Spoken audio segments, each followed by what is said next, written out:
Okay. All right, Rams, camera is ready. When you're ready, action. Right. Greetings and welcome to the new and improved Beyond Fluency podcast with Liam and Rams. And cut. Yeah. Fantastic. Yeah, I feel Fantastic. it. I feel that. I love it, man. So big improvement. Yeah. What about the wink? Do you like the wink? Good addition, man. Good addition. Like it. Okay, so this time what I want you to do something different, okay? When you look at the camera, I want you to deliver your best, most enthusiastic TEFL teacher. Sweet. All right, the camera is your class. This is day one of new class. So you've got to bring the energy. You've got to bring the pronunciation. You've got to bring the enunciation and the voice projection. Voice projection. Yes. Exactly. From the guts. From the diaphragm, from the guts. All right. All right, you ready? I'm cool. All right, I'm cool. jump I'm on ready. your mark for me. Yes. Yeah.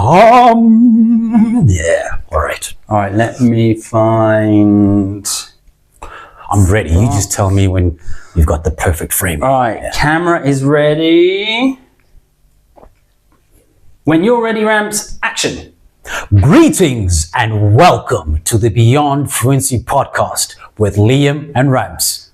Okay, one more time. New and improved. New and improved. Yes. Okay, action. Greetings and welcome to the new and improved Beyond Fluency podcast with Liam and Rams. And cut. Yeah.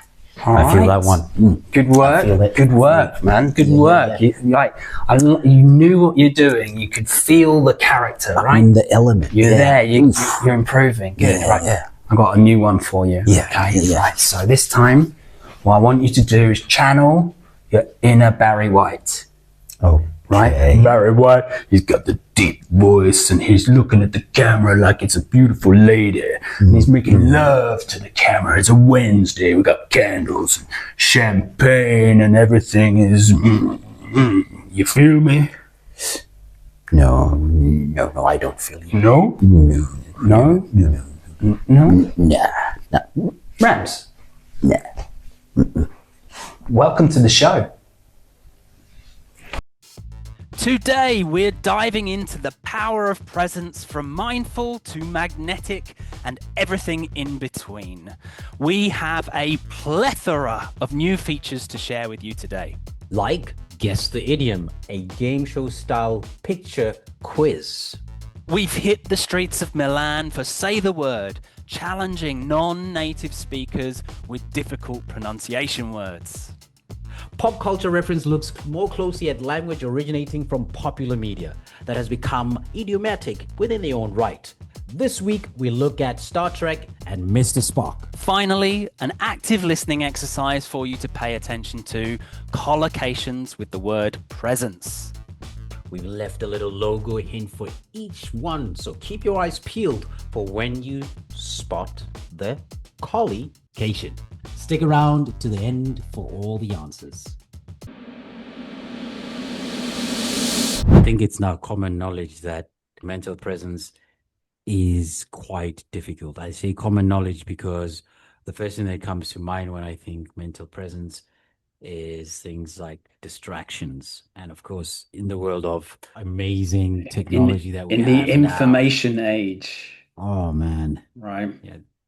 You know, to quote Romesh Ranatagan. Romesh, he's a stand-up British stand-up comic. I know who you're talking to. Just say Romesh, yeah. Yeah, Romesh, right? He said in one of his stand-ups, he said, the cell phone companies have got to admit that they've made the smartphone too good. This is just too good now. He said, like, he was speaking to his wife and he said, he thought to himself, you know, like, I could watch Game of Thrones right now instead of having this conversation with you. Say something better than that. It's like you're like third right now in my list of priorities of attention. You know? so bad. Like it's just it really is just that good.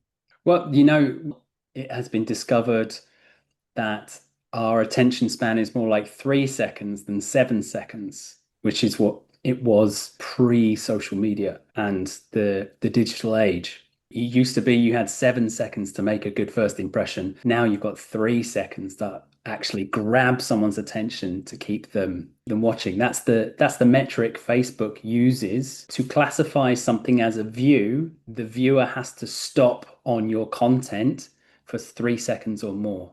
And so we're now in a world of a 3 second attention span. That's all the time that you have. That's scary. Really scary, right? That's really scary because Especially for people who make a podcast that's 45 minutes long. no, and that not even that part.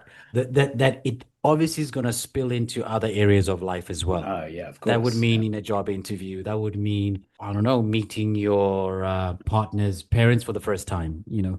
Whatever it is, clearly it's now more difficult to make a lasting and good impression than it's ever been, probably. Well, at least in recorded history, maybe. I think you still the skills of being able to make a good impression are very important. The biggest issue is getting someone to pay attention long enough to learn who you are.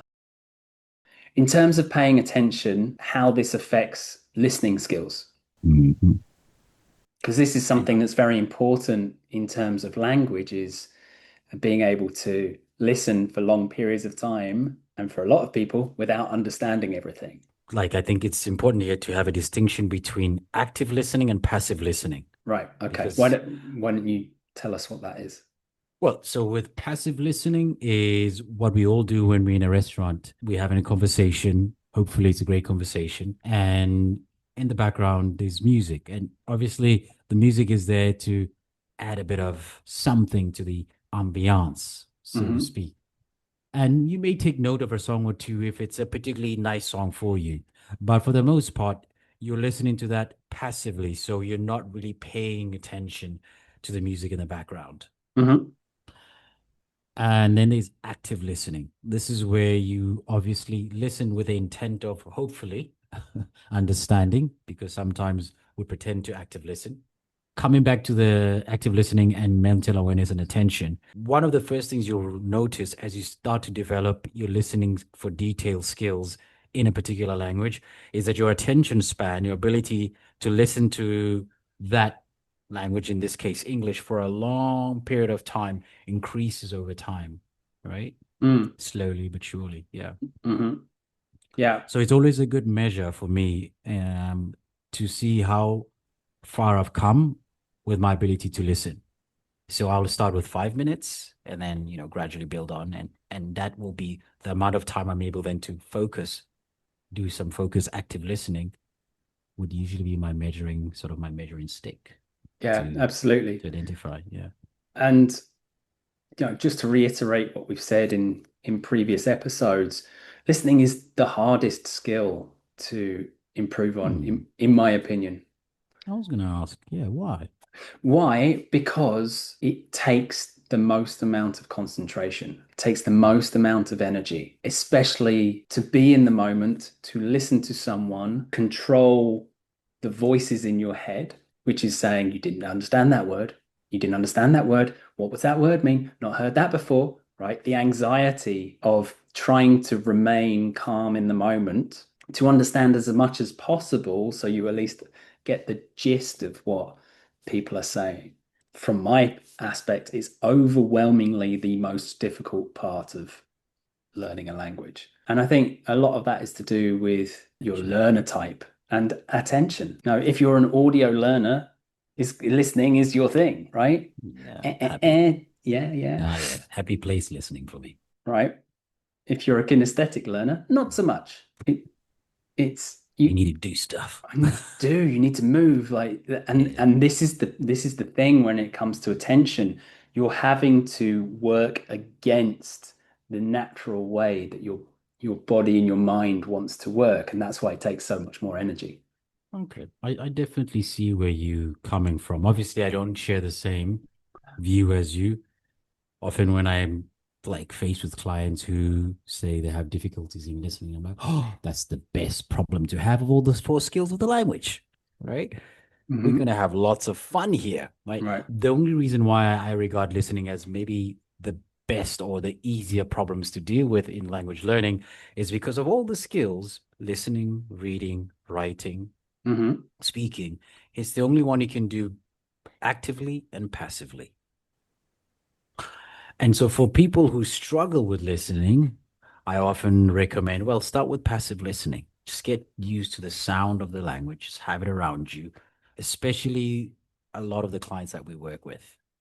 It allows them to pay attention to something else while still familiarizing themselves with the sound of the language.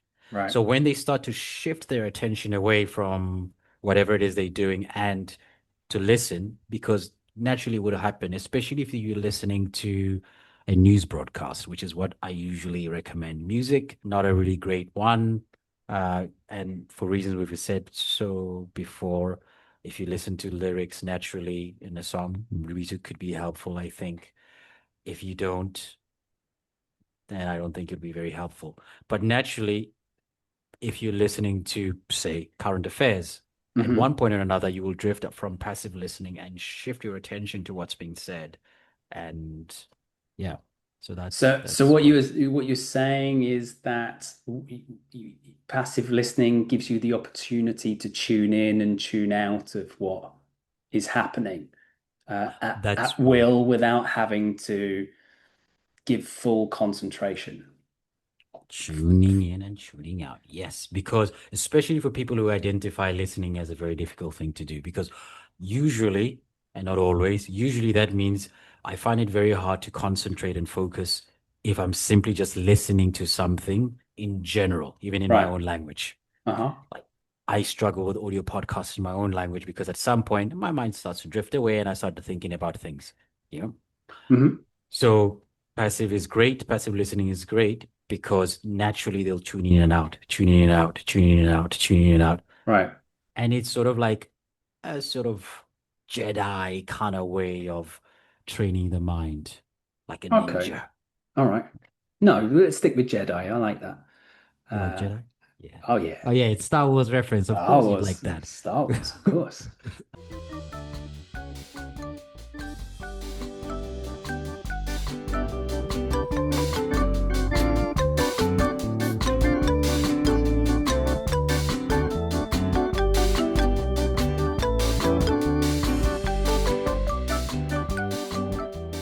So let me ask you another question.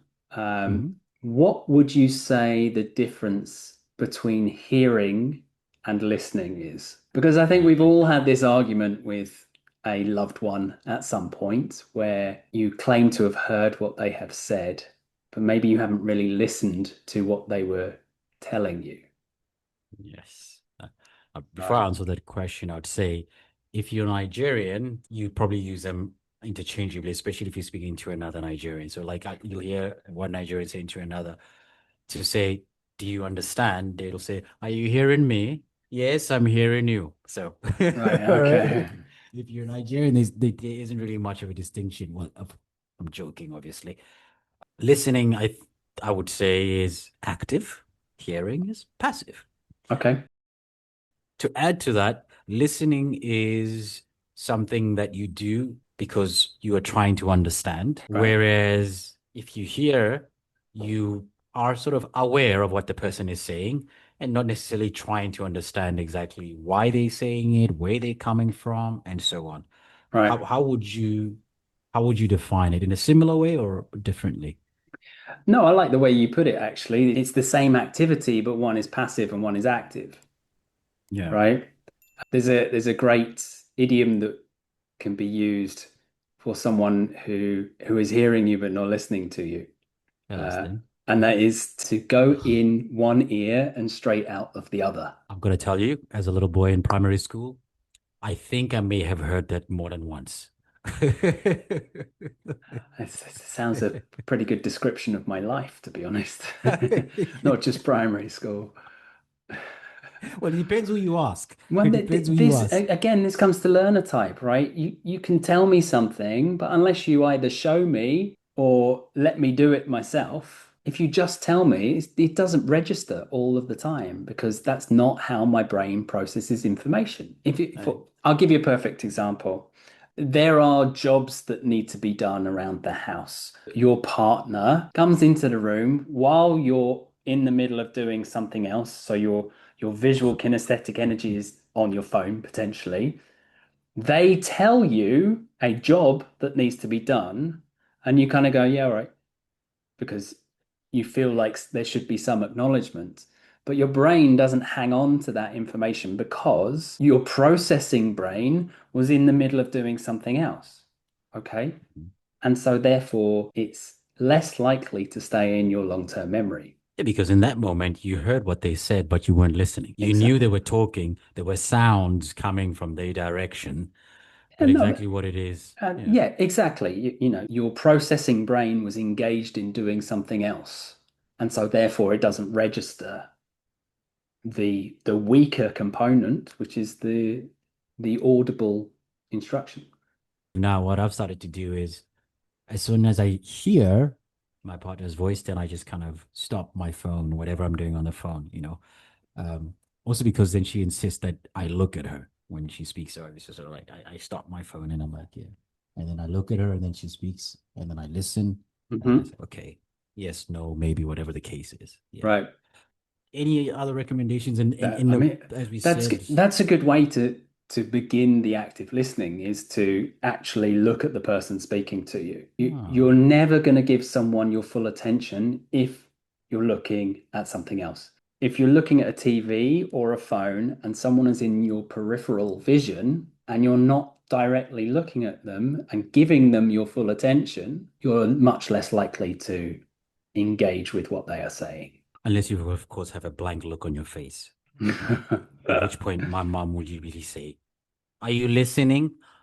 Yes, yes, mom. I'm just for safety's sake. Can you just say that one more time? Slower this time, Right. right?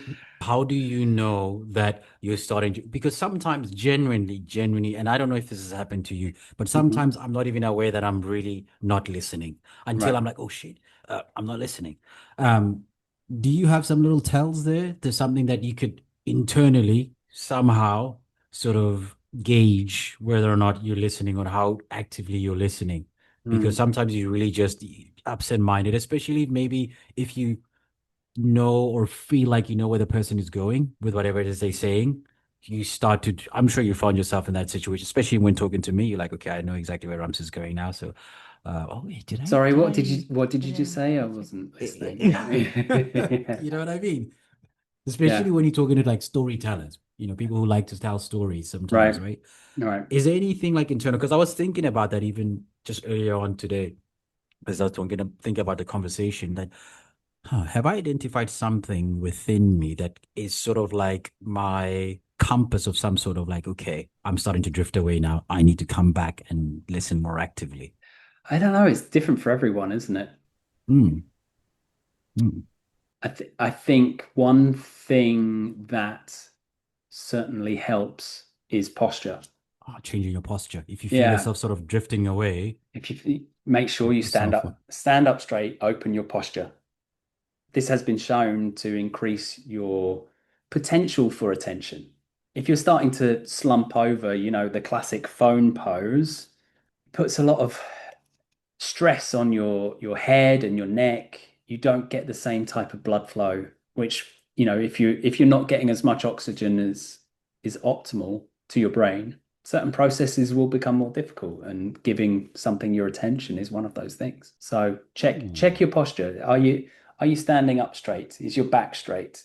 Is your head level over your shoulders and at the top of your neck?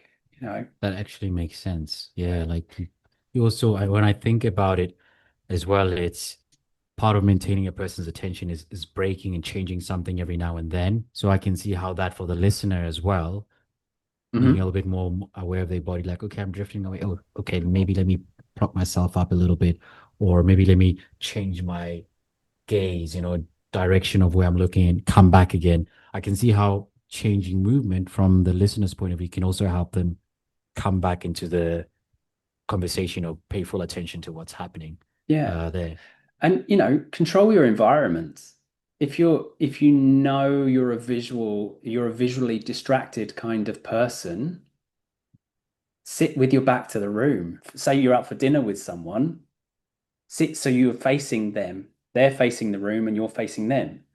And then there's nothing going on behind them that's going to distract you. I'm actually going to start using that one because generally I like to sit and be aware of what's happening in the room at But all then times, you're usually. everywhere except for the person that you're speaking to. But I'm a bit of a goldfish, right? Yeah. But I'm pretty good. I mean, I'll look 2 seconds and I'll come back to the conversation. But maybe I should try that next time I'm out and see if there's a difference in the quality of the conversation, because that's another thing. When we're actively listening, when we're paying attention to what's happening and what's being said, the quality of the conversation is actually much better.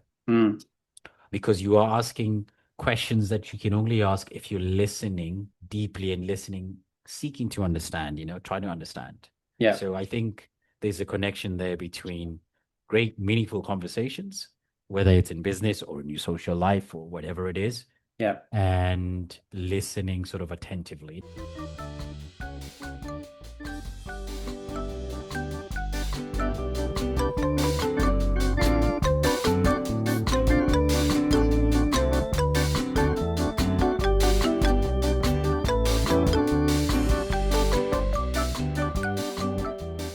But how do you know that someone is listening actively, Well, the first thing is that they are able to respond to what you're saying, referring to what you've just said, right? Mirroring what you've just told them, or asking a question that follows on from the information that you've just given to them. So mirroring would be something like, if I understood you correctly, what you're saying is da da da da da da da. Exactly. Okay. And then giving a summary of what you've just told them.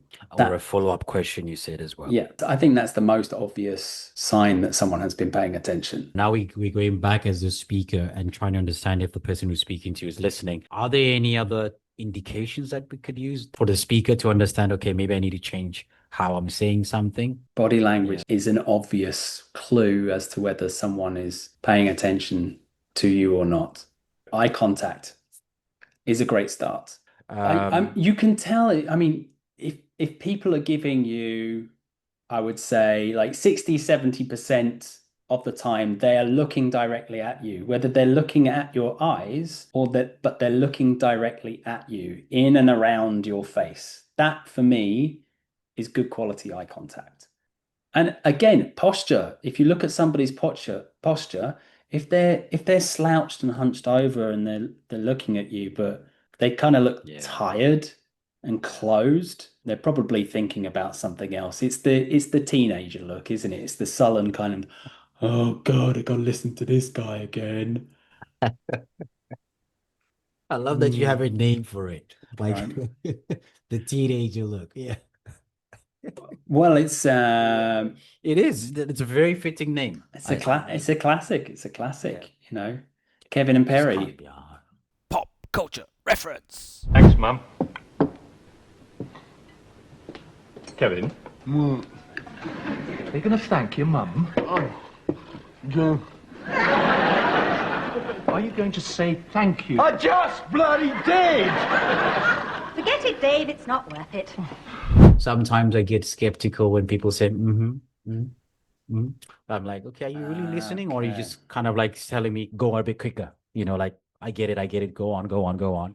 So that's not really a body language thing, but it's just something that is an indication for me that, okay, maybe I'm on this point for too long. I need to move on. Or maybe I'm missing. Exactly. For body language, for me, I think it just is usually eye contact more than anything else. That I would say, and then that little bit of that. By the way, I think is usually a good indication that you should probably move on from where you are. Yeah, wouldn't you say? Wouldn't you agree?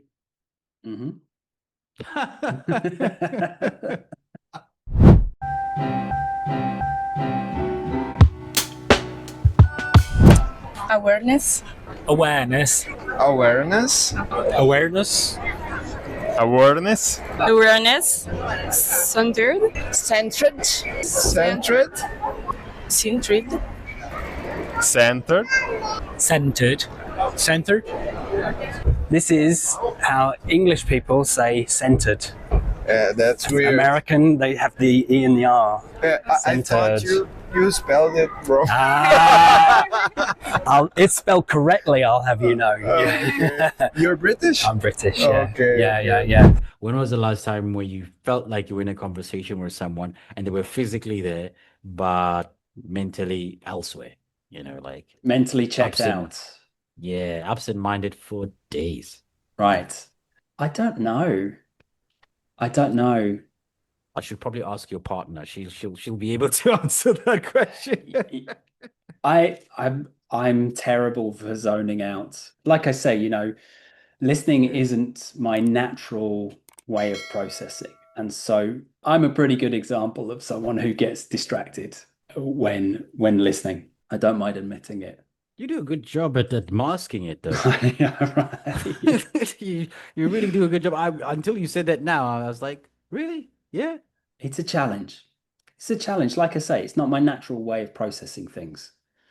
Yeah. It really depends on two things. One is how interested am I in the subject? The more interested I am in the conversation and the person that I'm having that conversation with, the easier it is. The second thing has a lot to do with how tired am I in the moment. Like I say, the energy levels required to do something that is not natural is much higher. Like it's the same way that if you spend a certain amount of time doing everything in your non-native language. For me, that's Italian. For listeners, that might be English. Usually you have a window based on what your level is of how long you can concentrate on communicating in that language for before you start to feel tired. My window is 2 to 3 hours. For B2 plus, it's going to be more than that. I would say probably around 6 hours, 4 to 6, something like that. But then afterwards, if you notice what's going on with your body, you'll be like, oh, I'm so tired, right? If you have meetings all day in English, how hard is it to get the words out by the end of the day? Your brain uses an incredible amount of energy when you're doing something that is not a natural process, like speaking another language.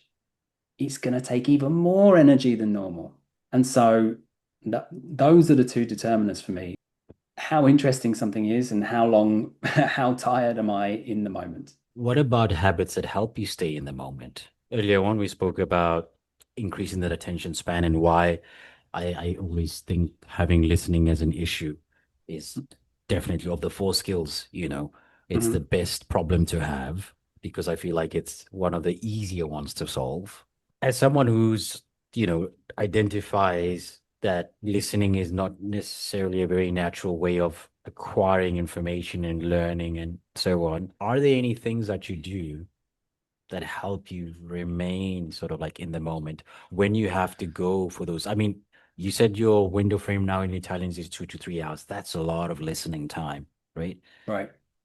How do you kind of help yourself maintain that be present, be in the moment? Because you can't actually listen without. I cannot answer this question, to be honest with you, because my level is relatively low. I'm around the I understand about 40% of everything mark. And so I get bored at some point. I stop listening. I wouldn't say you get bored as such. I think you get overwhelmed, tired, and then because of the effort. It's connected to the effort, it's not because of the content absolutely. itself. But I'm bored. Yeah, you like with a lack of energy, I'm bored. I get to the point where I can't even be bothered to try and understand, and I zone out. And then you become Kevin from Kevin and Perry. No, usually I'm quite happy off. I'm just thinking about something else, or I'm gonna look at something on my phone. I'm gonna follow my own interest. Distract yourself. And distract myself. I'd be more interested to hear what you would recommend, being that A, you're an auditory learner, and B, you have much more experience of this than I do. To stay in the moment? Yeah. I'm a smoker, so that sort of helps because that means I can always have an escape out of a conversation or at least a break from a conversation. Okay. But taking breaks is a good way. taking breaks in between really helps. What helps with staying in the moment in those, maybe because I'm an auditory learner, it kind of helps. When I feel myself getting distracted, I just call myself back and say, okay, maybe we could learn a new word. Play a little game with myself in my head. Okay, let's listen for a Okay. new word. Maybe there's a new word that could come from this conversation, or let's listen for a new expression. Maybe there's a new expression. So whenever I feel myself drifting away, apart from, taking the smoke break, is anticipation of what might happen. Right. Usually it's vocabulary related. Okay, I'm going to listen for a new word. I'm going to listen for a new expression. I'm going to listen for maybe a joke. Maybe there's a moment for me to add in a joke. So at the moment, one of the things I'm trying to do is a bit to be funnier in Italian. Okay. So it's playing around moments. Like there could be a moment of humor coming up. There could be a moment of learning a new word or new expression. The moment also signify for me, apart from learning new words or expressions and so on, potentially a move, a shift in the direction of the conversation. Also give me an opportunity to, okay, can we maybe go this way in this conversation? So that's what helps me stay a lot in the moment. Okay. All Actually, listening to you speak has reminded me of something that I find useful because as well for staying in the moment. Yeah, because I'm kinesthetic learner, movement is key. So I have a little poppet, like bubble wrap. Yeah. It's kind of like bubble wrap, except it's silicone based. You push the dome through one way and then you pop it back out the other way. And it makes like a satisfying little pop. I usually have this because I need something to do. And the reason why it reminded me is because you can't see, but off screen, I've been doing this with a pen. This is movement. This kind of unconscious distraction is enough movement to keep me focused on what you're saying. And I've got my leg doing this as well. So there's that I can always tell when you're doing that.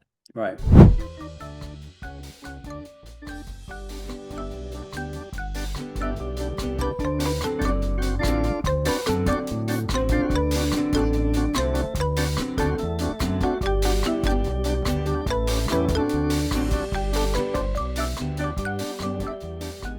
What's your point of view on multitasking? Is it effective? Well, I'm not very good at you know that. I'm not very good at multitasking. I cannot listen and do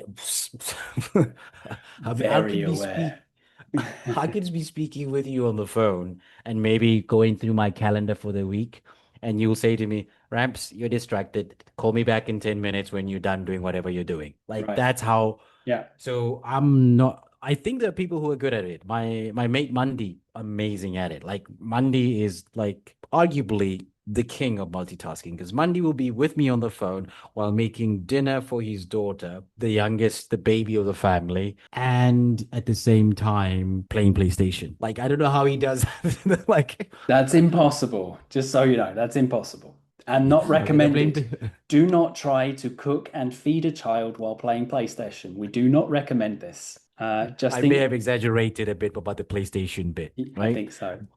But he will do 2-3 things at the same time. Like really, he'd be feeding his daughter, having a conversation with me, having the conversation with his daughter as well. I'd be like, no, come on, baby, let's eat. Like so fluidly, just switching from one task to the other. Or he'll be playing PlayStation, chatting with one of his cousins or mates, people he plays PlayStation with online, and have a conversation with me simultaneously. So I think there are people who can really do it very well. And there are those who can't do it at all. You can't do it. We know it. I can't do it. I just can't do it. By the way, I would also say in listening, being in a conversation and listening and being somewhere else, I would consider that the same thing as multitasking. Right. Also, not very good at that. Right. If I'm not able to listen in the conversation, I've really become good at this. Thank you, Amy Cuddy. No. This is not Amy Cuddy. This is 10 Ways to Have Better Conversation. Celeste something. There is no reason to learn how to show you're paying attention if you are, in fact, paying attention. Link in the description. Link in the description. Or I think one of the most watched. If I feel like I'm not in the space to listen at that point in time for whatever reason, because I know I'll have to multitask, I usually say, look, let's have this conversation later. What about you with multitasking? I feel very strongly about this. Okay. Multitasking is not something human beings should do. We are not programmed to be able to do multiple tasks at the same time. Now, how do you explain a guy like Monday? Monday Because Monday. he's not doing any of them very well. He might be doing all of them at the same time, but he's not doing all of them well. He will get very angry to know that he's not doing them all to the best of his ability. How about that? I'm gonna have a conversation with him after. I'm pretty sure the days where he's not having two different conversations while playing PlayStation, the days where he's not doing that, he probably plays better. I would imagine there are probably details from those conversations that he doesn't remember because his brain is distracted by PlayStation. So he can do all three. We can do multiple things at the same time, but we can't do them to the best of our ability. Okay, so I have an exercise for you. What I would like you to do is count to 10 as quickly as possible. 1, 2, 3, 4, 5, 6, 7, 8, 9, 10. Very good. Okay, now I want you to say all the letters of the alphabet to J as quickly as possible. A, B, C, D, E, F, G, H, I, J, K, L, M. Oh, wow. You went too far, but okay. Now what I would like you to do is say the corresponding number to each letter of the alphabet. A1, B2, C3, D4, E5, what comes after E, F, F6, F7. Right. No, F6, G7, is it? F, G7, G, H8, I9, okay, yeah. Do you get? That's multitasking. Oh, no, but we've already established that I'm not good at it. I know, but you can ask anyone to do that exercise and they will still be slower when they're combining tasks than when they do them individually. Now, I'll do it. 1, 2, 3, 4, 5, 6, 7, 8, 9, 10. A, B, C, D, E, F, G, H, I, J. A1, B2, C3, D4, E5, F6, G7, H8, I9, J10. It still takes twice as long. But that was pretty good. You've played that game before. I may have used this before as an example, yes. Yeah. But did you see I was having to do this? Yeah, like switching between scanning your brain, right? Kind of like right.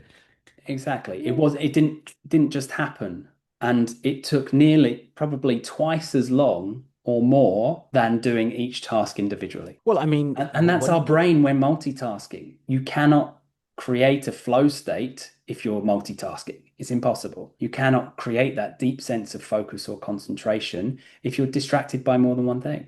What about the whole like the old joke, the stereotypical joke that men are bad at it and women are good at it? I honestly believe that male or female doesn't matter. I think there's an urban myth that women are good at multitasking. I think it is something that has been created out of the expectation that women should be good at doing lots of things at the same time. Doesn't necessarily mean that they are. I think that it's like a get out of jail free card for men. Oh yeah, I'm good at single focus. And men are good at single focus.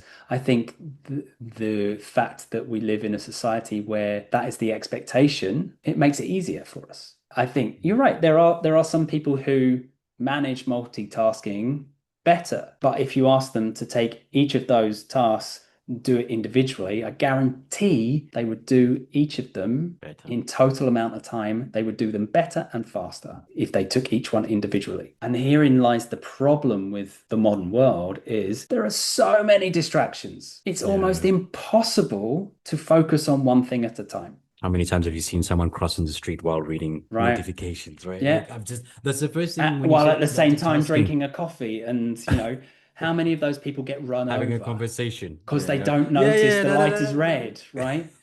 Driving and being on the mobile phone while smoking a cigarette is asking for a crash, right? trying to write a contract and email a client and also brief a junior associate on how to do something, how good is the quality of the contract going to be? What's the likelihood there will be spelling mistakes in the email? And how much connection are you actually going to make with the junior associate so they understand what you're trying to tell them? It sounds like your perspective on multitasking is that it's like you're maybe not making it more difficult than it needs to be, but you are compromising on quality Yes. for I guess, especially nowadays, you're compromising on quality for the sake of being more productive in a short space of time. Yes. This is how you see multitasking. Exactly. And now it's time for Spot the Collie. Cation. As much as we have this research, it feels like now multitasking is almost like an expectation because several jobs, and especially maybe in the professional world, it's quite uncommon for someone to have sort of one role or someone to do a job that they are contracted to do. There's a lot of overlapping in the jobs, which would lead to, the example that you gave, that, the partner at a law firm who's writing a contract over, or rather reviewing a contract while sending an email to a client while training an associate on something. Maybe COVID didn't help, but it's funny that you say that, but it seems that in the modern work environment, it's almost like expected for people to multitask. I mean, maybe I'm wrong here. This is an observation, right? Yeah. I mean, Western culture values productivity more than it values presence. Don't you think? Would you like to elaborate on that, sir? I think the statement speaks for itself. Western culture, especially business culture, values productivity more than it values presence. Well, I guess it's easier to measure productivity, right? So you can see why maybe there's more of a preference for it. Right. How do you measure presence? You could measure how many mistakes people are making in written format. You send a questionnaire out to your clients. How well do you think your representative listens to you? Yeah. How deep a connection do you feel like you have with your partner in the law firm, for example? You can measure that stuff in terms of the qualitative sense. I guess that stuff would require a little bit more time. It requires feedback, right? So you say in the West. Exactly. So getting that kind of feedback is not as important to a lot of companies as how many emails did you send? How much money do we make this month? Wouldn't you say that's just business culture, global business culture values productivity over presence? Because I don't think it'd be particularly different in the East. Yeah, I've got an example for you. Okay, so I can't remember the time frame, but a while ago, possibly 70s, USA, Ford are the global car making machine. They were really at their peak in the 70s. They had a visit from a group of executives from Toyota, I believe, who went to see their production line, and there was, sharing information about car manufacturing. And at the time, there was somebody employed on the production line whose only job it was to hit a part of the door so that it lined up to fit in the socket. I can't remember the exact technical details, but this is basically, he was employed on the production line to tap this thing that allowed a door to get into the right place so that it would open and close properly on the door. And the Toyota executives asked the question of what's this man's job? And the guy from Ford explained what it was. And they all went, okay, interesting. And they were like writing it down and having a talk. And the guy from Ford said, why is that so interesting to you guys? Don't you have this? And the people from Toyota said, no, because we would have designed the door to just open and close properly. Right? And that's a lesson between productivity and presence. You spend more time in the design stage to make sure something does the job that it's meant to do instead of employing someone to make up for the mistakes made in the Actual production process. Yeah. in the production process. In the design, sorry, in the design. Yeah. Yeah. Well, there was a mistake made in the design process because there is this, okay, we've got to get another car out. We've got to produce, right.